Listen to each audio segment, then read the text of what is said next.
Hello everyone, CrystalFissure here. Today I'm going to be showing off some Spyro Reignited Trilogy comparison footage without my commentary first, and then we'll commentate after, so give this a listen.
Alrighty, so there it is. That's two levels. I thought I'd show off both levels because there's not much footage for both levels, but I thought I'd combine it into one.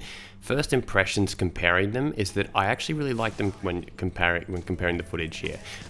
You'll notice that obviously the first thing is that the grass is a lot darker in the original version. It's a bit of a darker thing, but what you'll notice is that the lighting in Reignited, you know, there's like an emphasis on flame and kind of like illuminating these areas that would usually be a little bit more, realistically, they're like a little bit darker.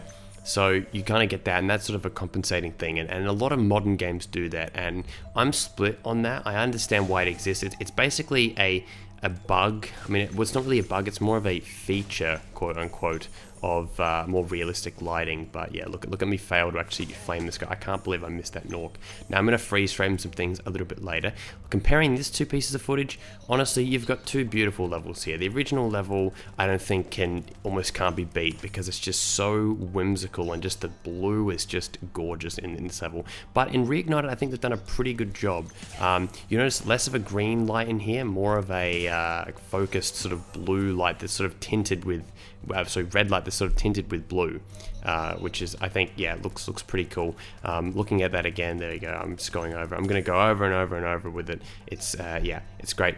The noises for the egg thieves are not quite as defined as the original one, but still decent regardless. Now let's slow this right down. Look at the sky, kind of how it's a lot more purple than it was what I feel like in the original demo.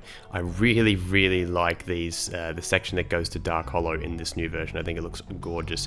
And of course the insides all being illuminated, as I said before. I think that is a positive touch on the level. I really can't wait to properly see, they've kind of almost like shut it off. I can't wait to properly see the Artisans area where you're meant to take a boat to get to Peacekeepers, but they actually change it later on. The hill, of course, the big defining thing. You'll notice there's more trees up there now compared to the old version. This is something that can obviously be added in, with more space, more VRAM, of course. Of course, the PlayStation 1 only had like 1 meg of video RAM, which is absolutely abysmal, but it explains a lot. I'm also a big fan of how the dragon, sort of statue dragon, like toasty portal looks. I think they've done a good job with it, keeping it sort of menacing, but not too dangerous. Like approachable, friendly vibe, a cool vibe. Going down here, as I failed to catch this Nork here, I really do like the extra trees and the skybox being visible as you fly down there, and I love, it seems like the velocity, the sort of the speed of the way that the enemies get like pushed. Like you absolutely destroy them, like when Pusha T destroyed Drake, just complete body. Now one thing I want to point out is this section here. You'll see that what they've got is basically the mountains that's in the background now are just completely covered in grass and kind of almost moss or something like that. It feels actually bigger in Reignited Trilogy, but we haven't got to see this area entirely yet, so I'm really actually keen to see how that's going to actually look, properly, that whole section there. Another thing I want to also point out is look at the floating bits on the top there at the entrance to Dark Hollow. they were kind of there in the original version, but not like this, not like that. Like they were different. They were kind of oddly shaped roofs, sort of things. But in this version, they're bizarre. But I like them. It's kind of like a magical sort of portal. I guess it's to say, oh, there's something magical in there. I don't know. I mean, yeah, I may be making stuff up. There you go. I want to keep repeating that castle there because it looks great. Now the door. Is there going to be something behind that door? We'll save that for another day, I suppose. I really do like the effects here under the water in the new version. It's not quite as bright and vibrant as in the original, but it's a different sort of effect. I guess they're going for a more realistic effect there. I think both of them have merit. Obviously the original goo and weird ice stuff and all the kind of weird Spyro 1 like water bits, I guess they're not even really water, are really iconic to me, but this still looks cool as well, especially because of the extra effects. And then, as I said before, in this room, what I quite like about it is the redness around, but it's still got an overtone of blue, and like the roof as well is kind of caving, and there's like a lot of ice and stuff like that. Like it gets it in a way, it kind of looks a bit more decrepit. Probably prefer the original overall, but I still do like this version as well. But what I do wanted to point out as well is the outside section, which I'm now trying to zoom in. We only get a brief look, and there's some other screenshot of it, but unfortunately not as much of a detailed look.